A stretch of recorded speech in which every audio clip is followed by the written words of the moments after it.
Good morning student. आज हम लोग मीन वैल्यू थ्योरम और या लैग्रांज मीन वैल्यू थ्योरम के बारे में समझते हैं।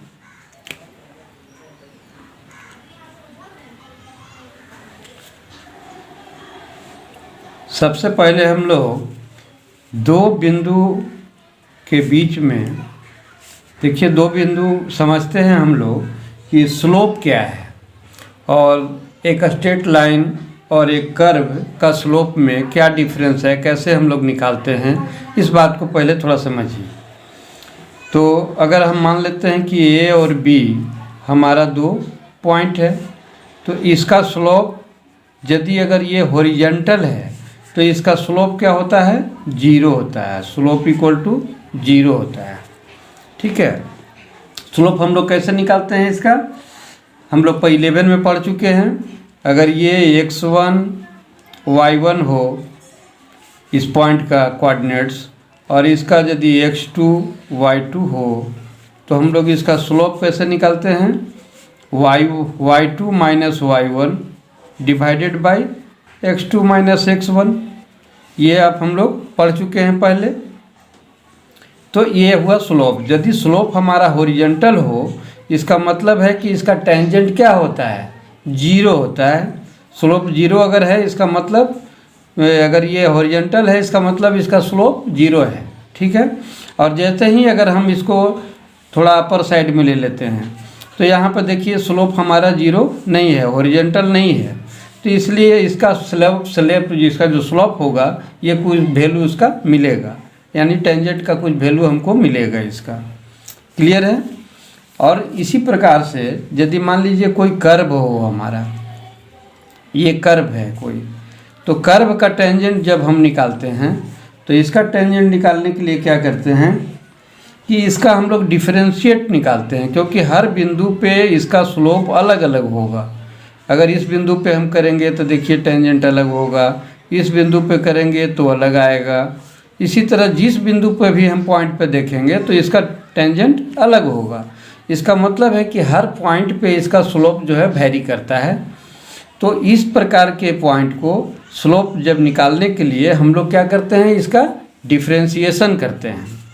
ठीक है। अगर फंक्शन मान लीजिए f(x) है तो इसका स्लोप यदि निकालना है तो क्या करेंगे, इसका डिफरेंशिएट कर देंगे। मान लीजिए y बराबर दिया हुआ हो f(x), ठीक है, y बराबर f(x) है तो dy बाई dx क्या हो जाएगा, f डैश x। मतलब क्या किए हम, f फंक्शन जो था हमारा, फंक्शन को डिफरेंशिएट कर दिए, तो इसको हम लोग इस प्रकार से लिखते हैं। ठीक है बच्चों। तो अब हम समझते हैं कि आप एक हॉरिजॉन्टल स्ट्रेट लाइन और एक कर्व के स्लोप को आप समझ पाए होंगे ठीक से।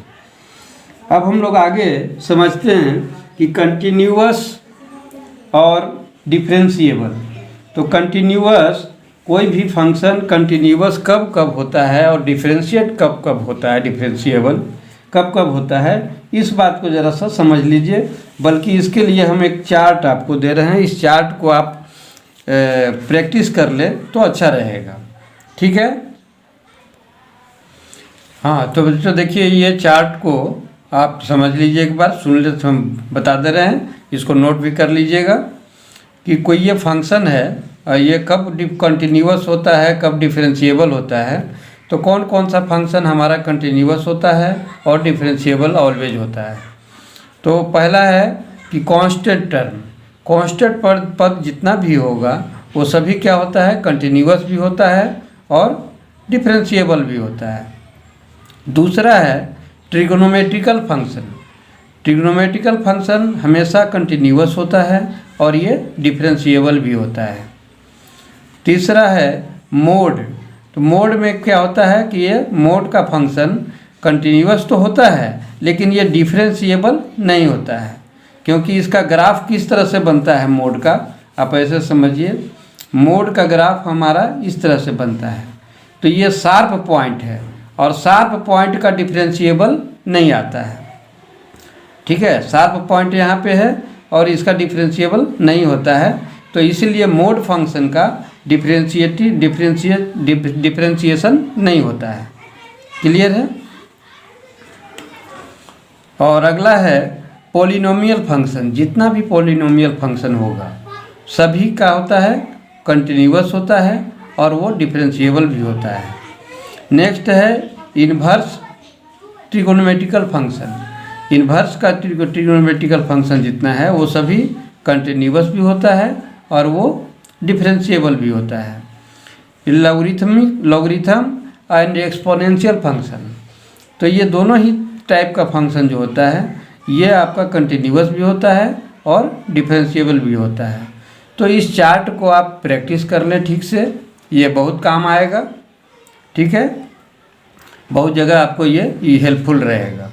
और ये एक साइन है, इस साइन को हम लोग देयर एग्जिस्ट से पढ़ते हैं, समझते हैं। ये साइन का प्रयोग जहाँ भी रहे उसका मतलब समझिएगा देयर एग्जिस्ट। ठीक है, अब हम लोग आगे बढ़ते हैं बच्चों। रोल्स थ्योरम अब हम लोग देखते हैं। तो रोल्स थ्योरम क्या कहता है कि let F of A B belongs to क्या है, real value R be the continuous on A B and, यहाँ ए बी जो है हमारा ये क्लोज इंटरवल है। क्लोज इंटरवल, ठीक है, क्लोज इंटरवल का मतलब है कि ए और बी, इसमें ए और बी को इंक्लूड करना है। ठीक है, and differentiable on open interval A B.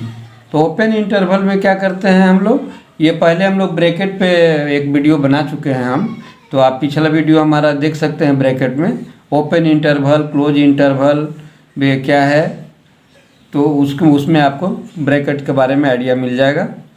तो differentiable on open interval A B, open interval मतलब ए और बी के बीच में, ए और बी उसमें शामिल नहीं होगा, ए और बी के बीच का वैल्यू शामिल होगा। ठीक है, तो such that F A equal to F B where A and B are some real numbers, जहाँ ए और बी क्या है, रियल नंबर है।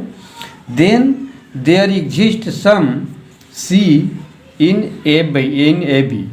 तो वह कह रहा है कि ये दोनों के बीच अगर F A equal to F B हो, ये कंडीशन यदि हमको मिले, तो ये ए और बी के बीच में सी एक ऐसा वैल्यू मिलेगा कि जिसका डिफरेंशिएट क्या होगा, जीरो आएगा। जीरो आएगा का मतलब इसका स्लोप क्या बनेगा, जीरो बनेगा। ठीक है, स्लोप इसका हॉरिजॉन्टल होगा। क्लियर है। तो इसी बात को आप इसको ज्योमेट्रिकल इंटरप्रिटेशन में देख सकते हैं कि ए और बी हमारा दो पॉइंट है, जहाँ पे ए का डिस्टेंस क्या है, हम ए रखे हैं, और बी को, ये बी को लिखे हैं बी से। ठीक है, तो ये इसका क्या हो जाएगा, ये जो हाइट है इसको हम लोग एफ ए कहेंगे और इस हाइट को क्या कहेंगे, एफ बी कहेंगे ग्राफ में। क्लियर है। तो देखिए ए और बी एक ही रेखा में आ रहा है, इसका मतलब है कि एफ ए का वैल्यू इक्वल है एफ बी के वैल्यू के। तो हमारा ये रोल्स थ्योरम को वेरीफाइड कर रहा है। इसका मतलब हुआ कि जब दोनों का वैल्यू सेम है हमारा, F A is equal to F B, तब हम कहेंगे कि इसके बीच में सी एक ऐसा बिंदु जरूर मिलेगा, एक ऐसा पॉइंट मिलेगा जहाँ पे इसका कर्व क्या होगा, जीरो होगा, कर्व हॉरिजॉन्टल होगा। तो देखिए इसके पैरेलल कहाँ पे मिलेगा पॉइंट, हमको यहाँ मिलेगा। यहाँ लेंगे तो कुछ टेंजेंट मिल जाएगा, यहाँ लेंगे तो अलग मिलेगा वैल्यू, लेकिन इस पॉइंट पे क्या होगा, ये पैरेलल हो जा रहा है ए बी के। इसका मतलब है कि यहाँ पे ये हॉरिजॉन्टल हुआ और यहाँ पे इसका स्लोप क्या होगा, जीरो आएगा, हॉरिजॉन्टल आएगा। इसलिए इसका डिफरेंशिएशन क्या होगा, वो भी हमारा जीरो आएगा। यानी कि एफ डैश सी, इस सी का डिफरेंशिएट जब करेंगे तो क्या लिखेंगे, एफ डैश सी, ये भी जीरो आएगा। इसी को हम एक और एग्जाम्पल से दिए हैं कि अगर इसमें ये दो बिंदु के बीच में एक नहीं अनेक कई कर्व हो सकता है और सब में आपको टेंजेंट जो मिलेगा वो हमारा हॉरिजॉन्टल होगा, यानी एक्स एक्सिस के पैरेलल होगा। तो उस कंडीशन में हमारा जो डिफरेंशिएशन मिलेगा उसका एफ डैश सी वन का, ये सी एक बिंदु जो मिलेगा उसका जो डिफरेंशिएशन होगा क्या होगा, जीरो होगा। तो देखिए इस कर्व में हमारा दो जगह मिल रहा है, इसमें हम 4, 5, 6 यानी कई पॉइंट पर भी ले सकते हैं कर्व, कई कर्व भी मिल सकता है। तो यहाँ पर देखिए एफ डैश सी 0 हो रहा है। अगर हम नीचे आते हैं तो यहाँ पे भी हमको एक पॉइंट मिल रहा है C2, इसको ले रहे हैं। तो अगर इसको देखते हैं ये पैरेलल है x एक्सिस के, तो यहाँ पर इसका डिफरेंशिएशन क्या हो जाएगा, 0 हो जाएगा। तो इसको सिद्ध करने के लिए, इसके लिए वेरीफाई करने के लिए क्या करते हैं कि हम मान लेते हैं कि y equal to F X is a real value function है। y हमारा y बराबर क्या है, F X is a real value function. तो जहाँ पर लेट मान लेते हैं F A B belongs to real number r। तो इसमें 3 कंडीशन, रोल्स थ्योरम में आपको ये बात हमेशा ध्यान में रखना है कि यहाँ पे 3 कंडीशन इसमें मिलते हैं, तीनों कंडीशन को फुलफिल होना जरूरी है। तो पहला कंडीशन है कि एफ एक्स क्या होगा, कंटिन्यूअस होगा इन द किस में, क्लोज इंटरवल में। क्लोज इंटरवल में क्या करते हैं, ए और बी हमारा इंक्लूड होता है, ठीक है, यानी ए और बी को भी लेना है और इसके ए और बी के साथ क्या होगा, ये कंटिन्यूअस होगा इसका वैल्यू फंक्शन का, ठीक है। दूसरा पॉइंट कहता है कि एफ एक्स क्या होगा, डिफरेंशिएबल होगा in open bracket A B में। तो ओपन इंटरवल ए बी में होगा, इसका मतलब है कि ए और बी एक्सक्लूड करेंगे, यहाँ इंक्लूड नहीं करेंगे, ए और बी का वैल्यू नहीं लेंगे, ए और बी के बीच में कोई वैल्यू इसका मिलेगा डिफरेंशिएबल का, ठीक है। तीसरा कह रहा है कि एफ ए बराबर एफ बी हो, तो एफ ए बराबर एफ बी हमको मिल रहा है यहाँ, एफ ए बराबर एफ बी हो तो एक पॉइंट ऐसा एग्जिस्ट करेगा जो सी क्या होगा, ए और बी के बिलोंग्स होगा, और इस प्रकार से इसका जो डिफरेंशिएशन होगा F dash C is equal to 0। तो यही है हमारा रोल्स थ्योरम। इसमें आपको हमेशा 3 पॉइंट को देखना है। 3 पॉइंट आपको अगर वेरीफाई करता है, 3 पॉइंट सेटिस्फाइड होता है, तो हम कहेंगे ये रोल्स थ्योरम को वेरीफाई होगा, वेरीफाई कर रहा है। ओके, अब हम लोग अगला देखते हैं मीन वैल्यू थ्योरम को। अभी हम लोग एक तो रोल्स थ्योरम को एक एग्जाम्पल के थ्रू समझते हैं। एक एग्जाम्पल देते हैं कि verify Rolle's theorem for the function y equal to 2x² + 3 दिया हुआ है, जिसमें x बिलोंग्स टू क्या है, -2 से 2 के बीच में, ठीक है।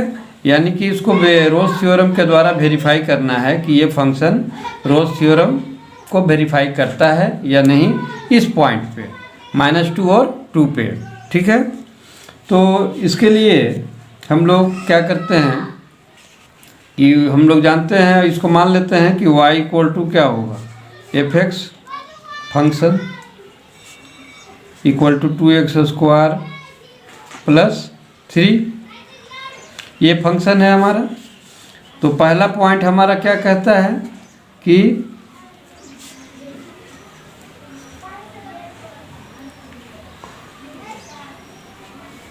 फंक्शन एफ एक्स जो होगा ये क्या होगा, कंटिन्यूअस होगा।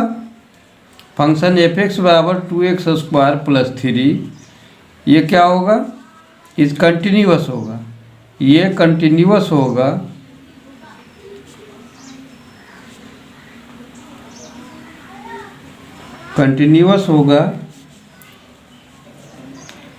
क्लोज इंटरवल -2 और +2 के लिए, ठीक है।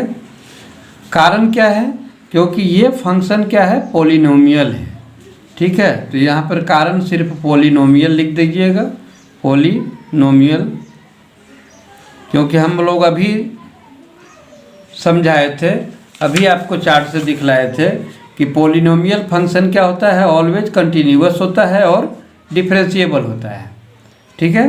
तो इसलिए चूंकि ये पॉलिनोमियल फंक्शन है, इसलिए एफ एक्स बराबर इतना क्या होगा, कंटिन्यूअस होगा। दूसरा नंबर पॉइंट को भी क्या कहेंगे इसको कि एफ एक्स जो होगा ये डिफरेंशिएबल भी होगा, एफ एक्स इज डिफरेंशिएबल,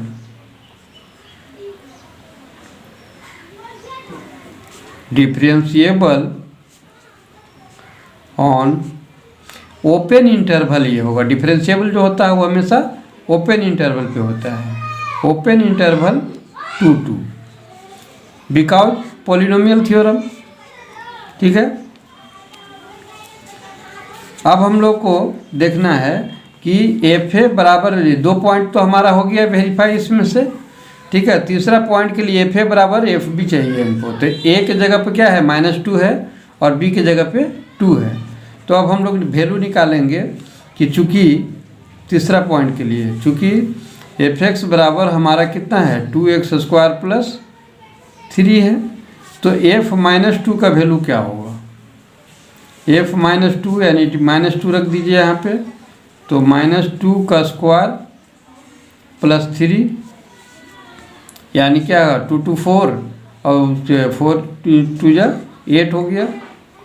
तो 8 + 3 अर्थात कितना आ गया हमारा वैल्यू इसका 11 आ गया।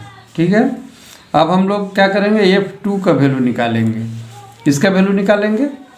तो f2 क्या हो जाएगा हमारा 2 × 2 के स्क्वायर + 3।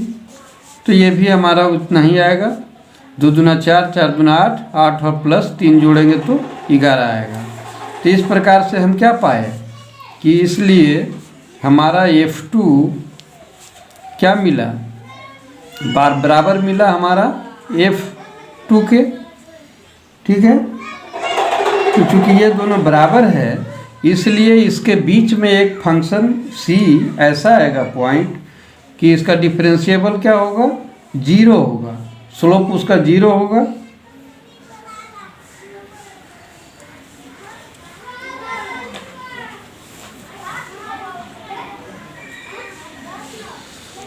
तो ये हमारा 2 वैल्यू मिला। अब इसका फंक्शन का f(x) बराबर हमारा कितना है 2x² + 3 आया है। तो इसका डिफरेंशिएबल जब करेंगे तो क्या मिलेगा हमको f'(x)। इसका डिफरेंशिएबल कितना हो जाएगा 2 × x² का डिफरेंशिएबल कितना होता है 2x होता है, प्लस कांस्टेंट का डिफरेंशिएशन क्या होता है 0 होता है, तो नहीं लिखेंगे अर्थात कितना हमारा आ गया 4x आ गया। ठीक है। और f'(x) ये f'(x) को क्या लिखेंगे हम लोग f'(x) बराबर 0। इस f'(x) बराबर क्या होता है 0 होता है जब हमारा fa = f2 हो। तो उस कंडीशन में क्या आता है हमारा f'(x) का वैल्यू मैंने फंक्शन का जो वैल्यू होता है यानी स्लोप जो होता है वो ओरिएंटल होता है और 0 के बराबर होता है। तो इस प्रकार से 0 बराबर अभी f(x) है तो इसको हम लोग c लिख देते हैं क्योंकि बीच का पॉइंट हम लोग c निकाल रहे हैं। तो f4c = 0। इस प्रकार से क्या हो जाएगा ये 4c बराबर 0 है तो c बराबर कितना आएगा c बराबर 0 आ गया। ठीक है। तो 0 जो आया हमारा c का वैल्यू वो देख लीजिए ये दोनों फंक्शन के बीच में आ रहा है या नहीं। संख्या रेखा पर यदि हम देखें तो ये -2 हुआ और ये +2 हुआ, तो 0 हमारा इसके बीच में आ रहा है यानी कि c पॉइंट हमारा बीच में आ रहा है जो इसको ठीक वेरीफाई कर रहा है। तो इस प्रकार से हम कहेंगे कि hence Rolle's theorem is verified. Hence Rolle's theorem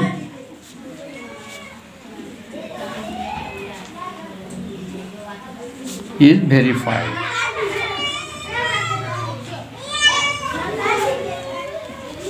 तो हम समझते हैं इसमें कहीं कन्फ्यूजन नहीं होना चाहिए आपको। फिर भी यदि कहीं कोई दिक्कत लगे तो आप कमेंट करेंगे। ठीक है। अब हम लोग आज नेक्स्ट देखते हैं ये मीन वैल्यू थ्योरम को देखते हैं आगे। ठीक है।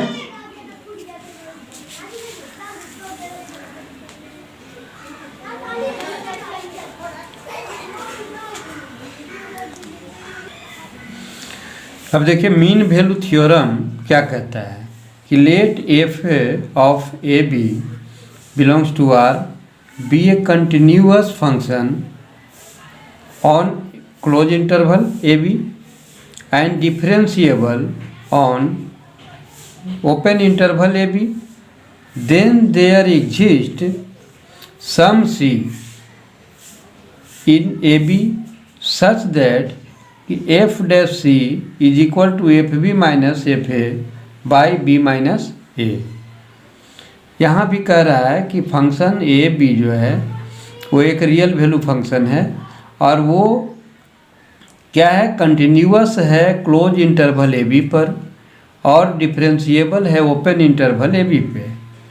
तो यदि ऐसा होता है तो एक पॉइंट सी ए बी में एक ज़रूर ऐसा एग्जिस्ट करेगा कि उसका डिफरेंशिएशन उस पॉइंट का, मान लीजिए वो पॉइंट सी है, जनरली हम लोग सी से उसको इंडिकेट करते हैं, तो उसका जो डिफरेंशिएशन होगा वो क्या होगा, F B minus F A by B minus A.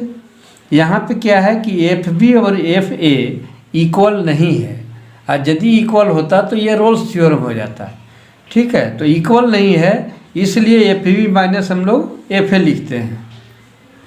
तो ये मीन वैल्यू थ्योरम क्या है कि रोल्स थ्योरम का ही एक एग्जिस्टिंग पार्ट है, उसी का ये आगे का पार्ट है, ये उसी को मैंने एक्सप्लेन किया गया, एक्सपेंड किया गया है, तो इसी को ये मीन वैल्यू थ्योरम है, ठीक है। और नहीं तो लगभग ये सभी रोल्स थ्योरम से ही मैच करता है। बस रोल्स थ्योरम में 3 पॉइंट हम लोग को रहता है, यहाँ पे 2 ही पॉइंट है कि एक कंटिन्यूअस है और एक डिफरेंशिएबल है। ऐसा होने पे एफ डैश सी का वैल्यू ये आएगा। क्लियर है? तो इसको अगर ज्योमेट्रिकल इंटरप्रिटेशन को भी देखिए आप, तो हम लोग यहाँ पर एक कर्व कैसा है, इस प्रकार का है, जहाँ ए और बी एक रेखा में हॉरिजॉन्टल नहीं है, ठीक है ना। तो ए का हम लोग ये इसको डिस्टेंस ए मान लिए हैं, बी को बी किए हैं, और इसको अगर यदि हम मिलाते हैं और बी को, तो एक रेखा जो हमारा बनता है उसके पैरेलल यदि एक रेखा हम खींचें, एक लाइन खींचें, तो वो हमारा यहाँ पे पैरेलल होने से ये सी पॉइंट मिलता है हमको। इसी सी पॉइंट पे कह रहा है कि इसका सी पॉइंट ऐसा आएगा कि इसका डिफरेंशिएशन कैसा होगा, तो F B minus F A by B minus A आएगा, ठीक है। अब इस बात को हम लोग यहाँ तो क्लियर है कि एफ ए है, तो हाइट इसका क्या है, एफ ए है, और ये बी का हाइट क्या है, एफ बी है, सी का हाइट क्या है, एफ सी है। क्लियर है? और यदि हम अब इसका कोऑर्डिनेट का बात करें, तो ए पॉइंट का कोऑर्डिनेट क्या होगा, पहले हम लोग ए कोऑर्डिनेट में एक्स के वैल्यू को लिखते हैं, तो एक्स के वैल्यू को लिखते हैं, तो एक्स हमारा क्या है, ए है, ठीक है, एक्स एक्सिस पे, और वाई एक्सिस का वैल्यू बाद में लिखते हैं, तो वाई एक्सिस पे क्या है, एफ ए है। क्लियर? इसी तरह से अगर बी पॉइंट का कोऑर्डिनेट देखें, तो ये बी हुआ एक्स एक्सिस पे, और इसका हाइट को हम लोग वाई एक्सिस पे देखते हैं, तो क्या है, एफ बी है, तो बी और एफ बी ये इसका कोऑर्डिनेट हुआ। क्लियर है? तो हम लोग स्लोप निकालने के लिए पहले देख चुके हैं कि किसी भी चीज़ का रेखा किसी का अगर स्लोप निकालना हो, तो स्लोप हम लोग कैसे देखे थे कि स्लोप ऑफ कोई भी रेखा का स्लोप निकालना हो, तो y2 minus y1 divided by x2 minus x1, ठीक है। तो y2 हमारा यहाँ पे क्या है, y2 अगर यदि आप देखें तो y2 हमारा एफ बी है, तो इसलिए F B F dash B है।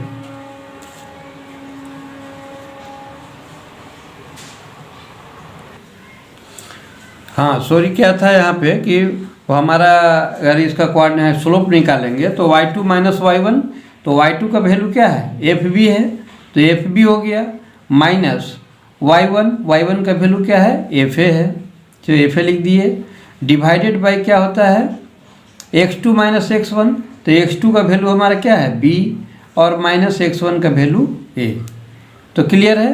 तो यही हमारा मीन वैल्यू थ्योरम को कह रहा है।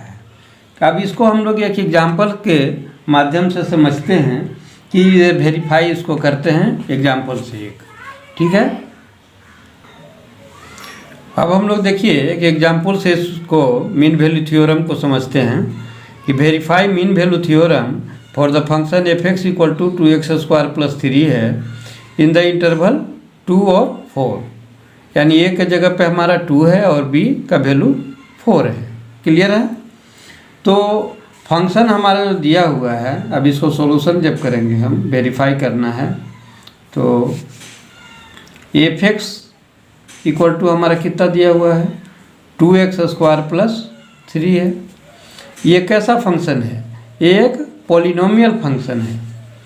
ये चूँकि पॉलिनोमियल है इसलिए दिस फंक्शन या this is a polynomial function, polynomial function है।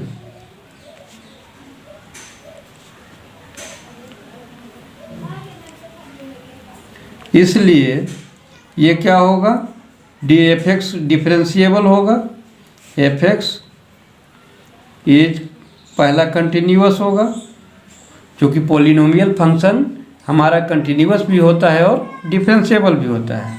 तो एफ एक्स इज कंटिन्यूअस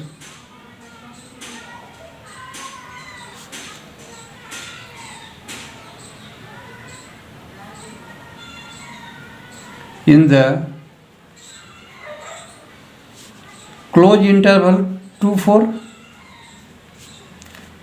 ये 2-4 क्लोज इंटरवल पे क्या होगा, कंटिन्यूअस होगा। दूसरा point, F X is differentiable होगा,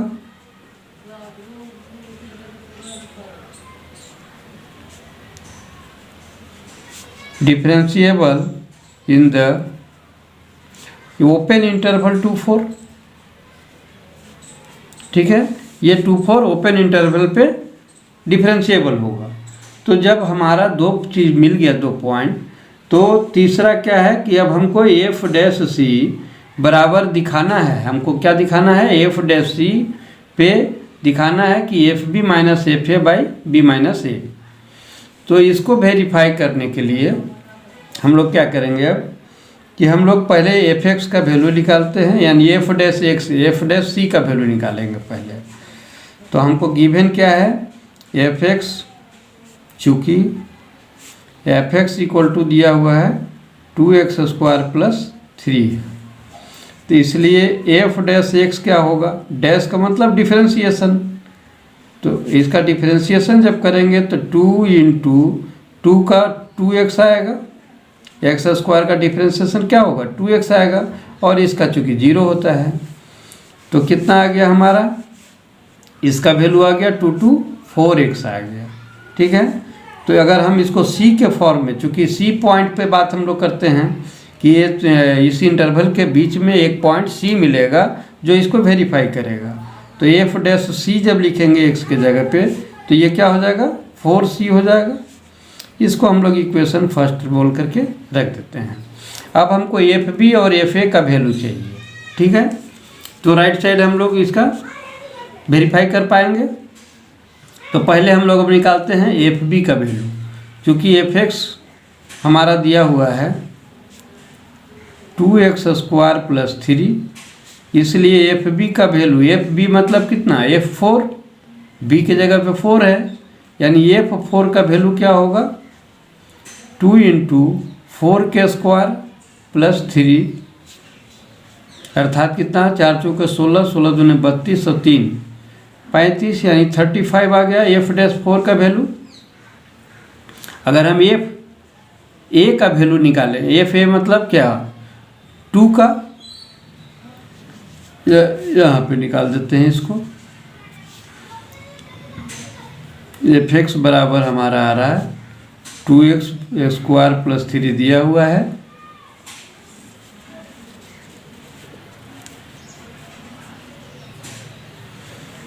तो f2 का वैल्यू क्या आएगा, 2 × 2k² + 3, यानी 2 दूना 4, 4 दूना 8, 8 और 3 11, यानी f2 का वैल्यू हमारा 11 आ रहा है। देखिए, यदि हमारा f4 और f2 का वैल्यू सेम आया होता तो ये हमारा रोल्स थ्योरम को वेरीफाई कर देता। चूँकि दोनों का वैल्यू अलग अलग है, इसलिए ये मीन वैल्यू थ्योरम में आ गया। ये क्लियर है, तो इसका वैल्यू हमारा इतना आया। अब हम लोग इसका निकाल देते हैं। हम लोग क्या जानते हैं, F dash C. Now F dash C equal to, हम क्या जानते हैं,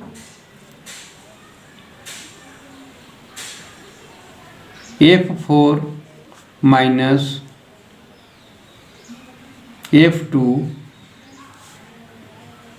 divided by 4 - 2।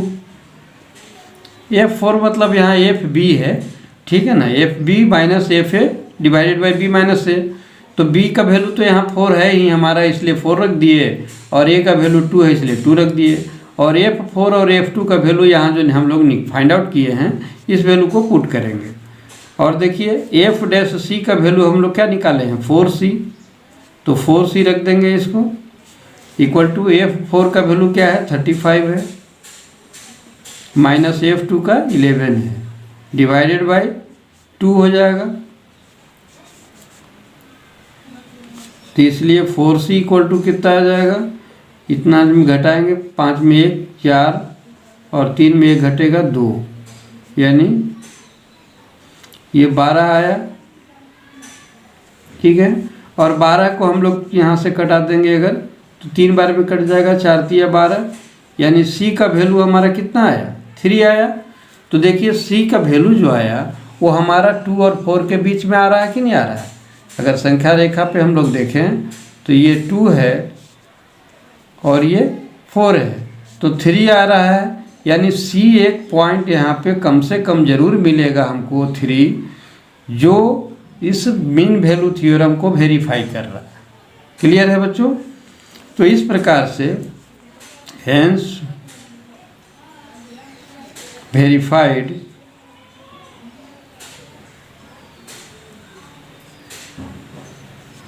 MVT mean value theorem verified हो गया।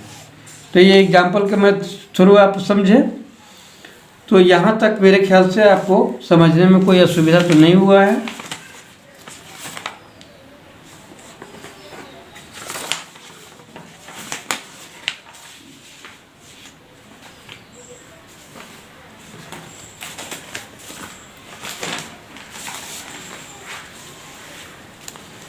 चलिए, तो ये हमारा, इसके पहले एक बार इसको हम रिपीट कर देते हैं दोनों को ही, तो आप कोई कन्फ्यूजन होगा तो क्लियर होगा। एक बार दोनों को रिपीट कर देते हैं। पहला हमारा कह रहा था रोल्स थ्योरम कि let FAB belongs to R be the continuous on AB close interval and differentiable on open interval AB such that FA equal to FB where A and B are some real numbers, then there exists some C in AB such that F' is equal to 0। ठीक है, तो क्या कह रहा है यहाँ पे दो बात कि फंक्शन जो है ये रियल वैल्यू फंक्शन में होगा, और यहाँ पे ये फंक्शन जो होता है रियल वैल्यू फंक्शन होता है, और ये फंक्शन कंटिन्यूअस होगा और डिफरेंशिएबल होगा। तो कंटिन्यूअस होगा किस पे, इंटरवल पे, क्लोज इंटरवल पे, और डिफरेंशिएबल होगा ओपन इंटरवल AB पे। तो यदि ये 2 पॉइंट सेटिस्फाइड होता है, 2 पॉइंट, तो तीसरा पॉइंट कह रहा है कि FA बराबर अगर FB मिले, FA बराबर FB हो, तो C एक ऐसा पॉइंट मिलेगा जहाँ पे F' यानी कि C का जो स्लोप होगा वो क्या आएगा 0 आएगा, यानी हॉरिजॉन्टल आएगा। तो हम कहेंगे कि ये रोल्स थ्योरम वेरीफाइड हुआ। क्लियर है। तो यही बात ये कह रहा था। अब इसको एग्जाम्पल से हम लोग समझे थे, तो एग्जाम्पल देखिए क्या कह रहा था कि verify Rolle's theorem for the function y equal to इतना, जो एक जिसमें x बिलोंग है किसमें -2 से +2 के बीच में। ठीक है, तो वह फंक्शन हम मान लेते हैं y equal to fx equal to इतना। अब fx को देखते हैं हम लोग, तो ये फंक्शन क्या है, पॉलिनोमियल फंक्शन है, इसलिए ये कंटिन्यूअस होगा किस पे, क्लोज इंटरवल -2 और +2 पे। तो ये पॉलिनोमियल के कारण हुआ, डिफरेंशिएबल भी हुआ ये हमारा पॉलिनोमियल फंक्शन के कारण ही। तो 2 पॉइंट हमारा सेटिस्फाइड हो चुका है, इसलिए अब तीसरा के लिए हम देखते हैं कि f-2। अब हम ये वैल्यू निकालते हैं, f माइनस माने FA इक्वल टू FB हमको चाहिए, FA इक्वल टू FB हमको दिखाना रहता है। तो f-2 एक जगह पर क्या है हमारा -2 है, तो f-2 का वैल्यू कितना आया 11 आया। फिर अब हम FB यानी F2 का वैल्यू निकालेंगे, तो ये भी 11 आ रहा है। इसका मतलब है कि FA बराबर हमको क्या मिल गया, FB मिल गया, अर्थात f-2 is equal to F2। तो जब हमको ये दोनों मिल गया तो हम कहेंगे कि इसका डिफरेंशिएशन क्या होगा 0 होगा। एफ एक्स बराबर फंक्शन दिया हुआ है तो इसका डिफरेंशिएबल कितना आएगा, 4x आएगा, और इसका चूँकि डिफरेंशिएशन 0 हो रहा है इसलिए 4x बराबर 0। और ये x का जगह पे हम लोग c रखते हैं क्योंकि इस बीच का एक बिंदु का पॉइंट का बात करते हैं हम लोग कि c बीच में एक ऐसा पॉइंट मिलता है, इसलिए एफ एक्स के x के जगह पे c रख देंगे तो 4c इक्वल टू 0, इसलिए c इक्वल टू क्या 0/4 अर्थात 0। तो c हमारा कहाँ मिल गया, -2 और +2 के बीच में मिल रहा है 0, इसलिए हम कहेंगे कि रोल्स थ्योरम को ये वेरीफाई कर रहा है ये फंक्शन। क्लियर है? ये जो है हमारा यहाँ पर क्लियर था। देखिए f-2 का वैल्यू 11, f2 का वैल्यू 11, ये दोनों बराबर था, तो इसलिए हम लोग ये फंक्शन से निकाले थे कि इसका डिफरेंशिएशन क्या होता है f'(x) और इसका डिफरेंशिएशन करते हैं तो हमारा आता है 4x।